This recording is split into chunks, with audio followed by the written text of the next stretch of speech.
한창 코로나 바이러스가 이제 전 세계적으로 퍼져서 힘들어할 때 많은 사람들이 바이러스로부터 자기 자신을 이제 보호하기 위해 마스크를 착용하고 또 손도 자주 씻고 또 모임에 참여하지 않고 스스로를 격리를 했죠. 하지만 그렇게 마스크를 쓰고 손을 씻고 모임을 중지했지만 국민 대다수가 코로나 바이러스에 감염되어서 병원 신세를 다치게 되었습니다. 그래서 코로나를 걸린 사람보다 아직도 코로나에 안 걸린 사람이 이상하다라고 말할 지경이 되었죠. 이 눈에 보이지 않는 바이러스는 눈에 보이는 모든 것을 멈추게 했습니다. 그리고 우리의 몸을 망가뜨렸고 우리의 생활과 습관까지 바꿔버렸습니다. 눈에 보이지 않는 바이러스가 얼마나 무서운지 우리가 뼈저리게 알게 되었죠. 우리의 신앙생활에서도 이처럼 눈에 보이지 않는 작은 바이러스와 같은 것들이 있습니다. 이 바이러스는 우리의 기도를 방해해서 우리가 하나님께 믿음으로 구하지 못하게 만듭니다. 나는 믿음으로 기도했다고 생각하는데 이 작은 바이러스 같은 것들 때문에 우리의 기도가 하나님의 응답을 받지 못한다는 것입니다. 하지만 우리는 그 원인을 지나치고 그냥 모르고 지나칠 때가 굉장히 많죠. 눈에 잘 안 보이기 때문입니다. 오늘 이 자리에 함께한 우리 모든 성도분들은 우리의 기도를 방해하는 것이 무엇인지 꼭 발견하셔서 반드시 믿음으로 기도의 응답을 받는 복된 삶 되시기 주님의 이름으로 축복합니다. 오늘 말씀은 예수님께서 응답받는 기도에 대해서 말씀하시는 장면입니다. 의심하지 말고 받은 줄로 믿고 기도하라 라고 말씀하시죠. 우리 모두는 기도할 때 믿음으로 기도해야 한다는 것을 잘 알고 있습니다. 오늘 예수님께서도 믿음을 강조하시죠. 하지만 모든 그리스도인들이 믿음으로 기도를 했다고 전부 응답을 받는 것은 아닙니다. 오랜 시간 또는 간절한 마음으로 기도를 했지만 기도의 응답을 받지 못하는 분들이 분명 계십니다. 과연 이것은 믿음이 없어서일까요? 아닙니다. 우리 모두에게는 믿음이 있습니다. 믿음이 있으니 지금 이 새벽에 나와서 말씀 앞에 나오는 것이고, 믿음이 있으니 세상이 아닌 하나님을 의지하는 것입니다. 그렇다면 우리의 기도에는 어떤 문제점이 있을까요? 오늘 본문 25절에서는 이 문제를 우리에게 명확하게 이렇게 설명합니다. 먼저 용서하라. 믿음으로 기도하기 전에 우리 안에 미움이 있다면 용서부터 하고 오라는 것입니다. 이것은 그저 선용서 후 기도라는 공식을 지금 말하고 있는 것이 아닙니다. 이 말씀은 우리에게 정말 중요한 말씀인데 예수님께서는 지금 우리 기도에는 믿음과 미움이 섞여서는 안 된다라고 지금 말씀하시고 계시는 것입니다. 즉 믿음과 미움이 함께 공존할 수 없다는 것입니다. 우리의 기도는 오직 믿음으로만 기도해야 된다는 것이죠. 믿음으로 기도할 때 내 안에 누군가를 미워하는 마음이 있어서 믿음과 미움이 뒤섞여 있는 상태로 하나님께 드리는 기도는 믿음의 기도가 될 수 없다는 것입니다. 이것은 비단 미움만 대상이 되는 것이 아닙니다. 모든 죄성이 다 포함이 됩니다. 예수님께서 특별히 용서를 우리에게 예로 들으신 것은 용서가 믿음의 기도를 위한 첫걸음이기 때문입니다. 왜냐하면 우리가 용서해야 하늘에 계신 아버지께서도 우리의 허물을 사해 주시고 허물을 사함 받은 우리는 비로소 하나님으로부터 정결함과 거룩함을 입어서 오직 믿음으로만 기도할 수 있기 때문입니다. 하지만 먼저 용서하라는 주님의 말씀을 순종하기가 참 어렵죠. 우리는 그럴 수밖에 없는 게 용서는 시간이 다 흐르고 기억이 가물가물해졌을 때 하는 게 아니라 내가 도저히 용서해 줄 수 없을 때 하는 것이 진짜 용서이기 때문입니다. 그래서 우리가 형제 자매 이웃을 용서하기 위해서는 반드시 그리스도의 사랑이 필요합니다. 마음으로는 아직 그를 용서할 수 없지만 나의 감정과 생각을 배제하여 오직 주님 주신 사랑으로 그를 용서해야 한다는 것이죠. 하지만 성도 여러분, 이것은 절대 우리에게 억울한 일이 아닙니다. 주님의 사랑으로 타인을 용서하면 주님도 그 사랑으로 우리를 용서해 주시기 때문입니다.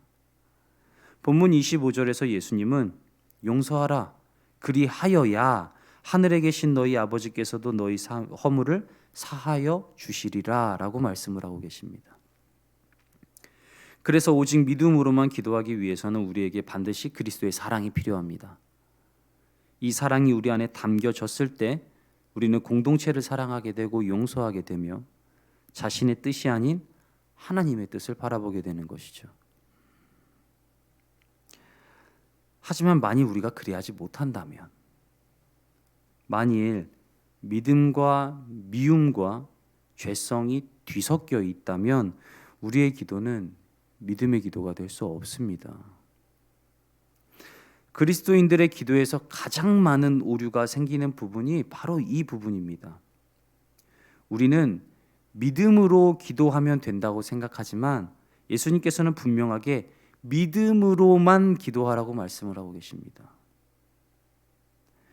믿음과 미움, 질투, 욕심, 탐욕이 섞여 있는 채로 기도하는 것이 아니라 이 모든 죄성을 다 지워내고 하나님으로부터 사함을 받아서 오직 믿음으로만 기도하라는 것입니다. 순도 100%의 믿음으로 기도하라는 것이죠. 하지만 우리 기도에는 많은 불순물들이 섞여 있습니다.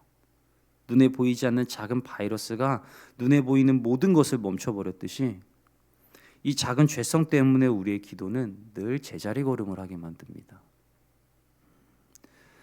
순도 100%의 믿음으로 기도해야 되는 우리의 기도가 90%, 80%, 70% 점점 혼탁한 믿음으로 변질되는 것이죠.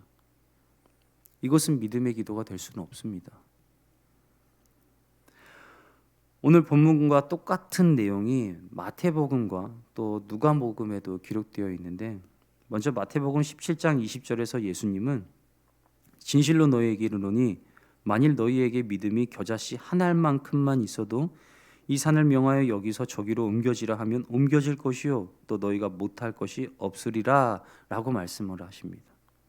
그리고 누가복음 17장 7절에서도 예수님은 너희에게 겨자씨 한 알만한 믿음이 있었더라면 이 뽕나무더러 뿌리가 뽑혀 바다에 심기어라 하였을 것이요 그것이 너희에게 순종하였으리라 라고 말씀을 하십니다. 왜 예수님께서는 겨자씨만한 믿음만 있어도 능치 못함이 없을 것이라 말씀하신 걸까요? 우리는 이 말씀을 오해하여서 아주 작은 믿음만 있어도 우리가 능치 못함이 없을 것이라 여기는데 사실 전혀 그렇지 않습니다. 왜냐하면 우리 모두에게는 이미 다 믿음이 있기 때문입니다.